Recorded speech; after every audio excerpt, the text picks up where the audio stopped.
మిత్రులారా, ఈరోజు మనం వరంగల్ నర్సంపేట కుమ్మరికుంటలో ఈ సమావేశాన్ని నిర్వహిస్తున్నాము.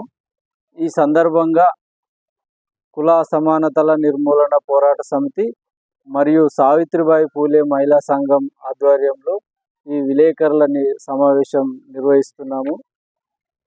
ఈ సమావేశంలో సావిత్రిబాయి పూలే మహిళా సంఘం అధ్యక్షురాలు గన్నారపు సరోజన మరియు కుల సమానత నిర్మూలన పోరాట సమితి రాష్ట్ర అధ్యక్షులు గురుమిల్ల రాజు గారు, హన్మకొండ జిల్లా కన్వీనర్ తంపుల మొగిలి గారు, అలాగే రంగారెడ్డి జిల్లా కన్వీనర్ ఎర్ర మోహన కృష్ణ, రాష్ట్ర సహాయ కార్యదర్శి ఈరపాగ గోవిందు మరియు నారాయణపేట జిల్లా కన్వీనర్ ఎస్ లక్ష్మయ్య, సావిత్రిబాయి పూలే మహిళా సంఘం రాష్ట్ర ప్రధాన కార్యదర్శి చైతన్య భారతి, కోశాధికారి భక్తుల విజయ గారు తదితరులు ఈ సమావేశంలో పాల్గొనడం జరిగింది. ఈ సందర్భంగా కాంగ్రెస్ ప్రభుత్వము మొన్న అసెంబ్లీ ఎలక్షన్లో ఒక డిక్లరేషన్, బీసీ డిక్లరేషన్ను, నిజామాబాద్ బీసీ డిక్లరేషన్ అని ప్రకటించడం జరిగింది. ముఖ్యంగా కులగణన సంబంధించిన విషయంలో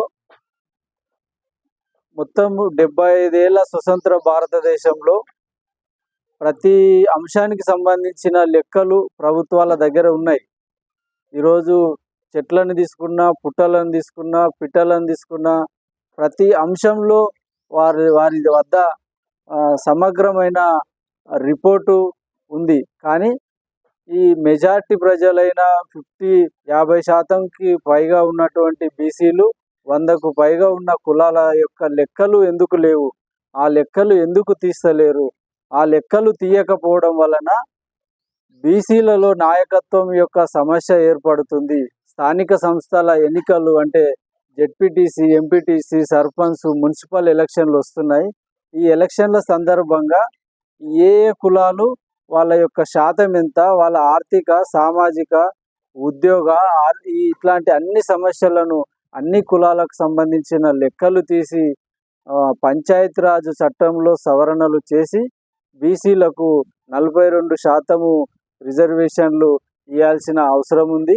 ఈ అంశాన్ని గత పాలకులందరూ కూడా, అది ఏ ప్రభుత్వం అయినా కూడా అనేక కారణాలు, కోర్టు పేరుతోన 50% రిజర్వేషన్లు పెంచొద్దు అనే సీలింగ్ పేరుతోన వాయిదా వేస్తూ, దాట వేస్తూ బీసీలను ప్రధానంగా మోసానికి గురి చేస్తూ వాళ్ళను రాజకీయంగా ఎదగనీయడం లేదని చెప్పి మనం చూస్తూ ఉన్నాం. ఈ సందర్భంగా గత బీఆర్ఎస్ ప్రభుత్వము 2018లో స్థానిక సంస్థల ఎలక్షన్స్లో 34% ఉన్న బీసీల రిజర్వేషన్లను 24% తగ్గించి ఎలక్షన్స్ను నిర్వహించడం మనమంతా చూసాము. తెలంగాణ హైకోర్టు బీఆర్ఎస్ ప్రభుత్వాన్ని ప్రశ్నించింది. ఎందుకు మీరు సుప్రీంకోర్టును నియమ నిబంధనలు పాటిస్తలేరు, రిజర్వేషన్ పాలసీని, పద్ధతిని ఎందుకు పాటిస్తలేదని చెప్పి ప్రశ్నించినప్పటికీ కూడా బీఆర్ఎస్ ప్రభుత్వము వచ్చే ఎలక్షన్స్లో మేము సుప్రీంకోర్టు గైడ్లైన్స్ పాటించి ఎలక్షన్ చేస్తామని చెప్పి రాష్ట్ర హైకోర్టుకు చెప్పడం జరిగింది. ఈ క్రమంలో మొన్న ఏర్పడిన కాంగ్రెస్ పార్టీ బీసీ డిక్లరేషన్ ఇచ్చింది. కులగణన చేస్తాము, కేవలం తెలంగాణనే కాదు దేశవ్యాప్తంగా కులగణన చేస్తామని ఒక హామీ, డిమాండ్ ఎన్నికల సందర్భంగా ఇవ్వడం జరిగింది. మరి ఇటువైపేమో కాంగ్రెస్ ప్రభుత్వము, రాష్ట్ర కాంగ్రెస్ ప్రభుత్వం ఎలక్షన్స్కు సిద్ధమవుతుంది. మరి బీసీల యొక్క స్థితిగతులు తెలియకుండా ఎలక్షన్స్ నిర్వహించడం వలన మళ్ళీ గత బీఆర్ఎస్ చేసిన తప్పునే, మోసానే చేస్తుంది తప్ప ఆ హామీని ఏమాత్రం నిలబెట్టుకోవడానికి సిద్ధం లేదని చెప్పి మనకు ఈ సందర్భంగా తెలుస్తుంది. కనుక బీసీల యొక్క, మొత్తం బీసీలే కాకుండా మొత్తం ప్రజలందరి యొక్క కులగణన చేసిన తర్వాతనే ఈ స్థానిక సంస్థల ఎలక్షన్లు నిర్వహించాలని మేము ఈ సంస్థల తరపున డిమాండ్ చేస్తున్నాం. లేనిచో జనరల్ కేటగిరీలో ఒకవేళ బీసీలు పోటీ చేసినప్పటికీ వాళ్ళకు ఉన్న శక్తి సామర్థ్యాలు అక్కడ ఆయా పరిస్థితులు వాళ్ళు గెలిచే అవకాశాలు చాలా తక్కువ అని చెప్పి కూడా గత రికార్డులు చెబుతున్నాయి. కనుక కులగణన జరిపి స్థానిక సంస్థల ఎలక్షన్స్ నిర్వహించాలని మేము ఈ సందర్భంగా డిమాండ్ చేస్తున్నాం. టీఆర్ఎస్ పార్టీ గతంలో ఉన్న రిజర్వేషన్లను కానీ గతంలో ఉన్నటువంటి పంచాయతీ ఎన్నికల ప్రక్రియను మరి కులగణన కాకుండా సుప్రీంకోర్టు ఇచ్చిన గైడ్లైన్స్ ఏవైతే ఉన్నాయో వాటికి విరుద్ధంగా మరి తీసుకున్న సందర్భం కనపడింది.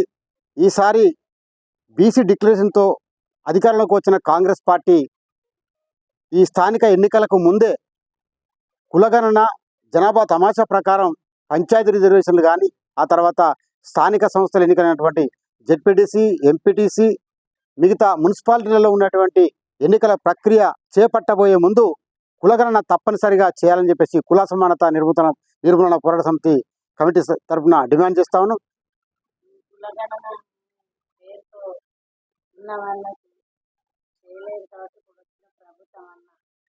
ఈ కులగణ వ్యవస్థను ఎంపీసీ కానీ జెడ్పీసీ కానీ మున్సిపాలిటీ కానీ వచ్చే సర్పంచ్ ఓట్లు కానీ అన్నీ తెలుసుకొని ఈ కులగణన గురించి మాకు పేదలకు న్యాయం చేయాలని.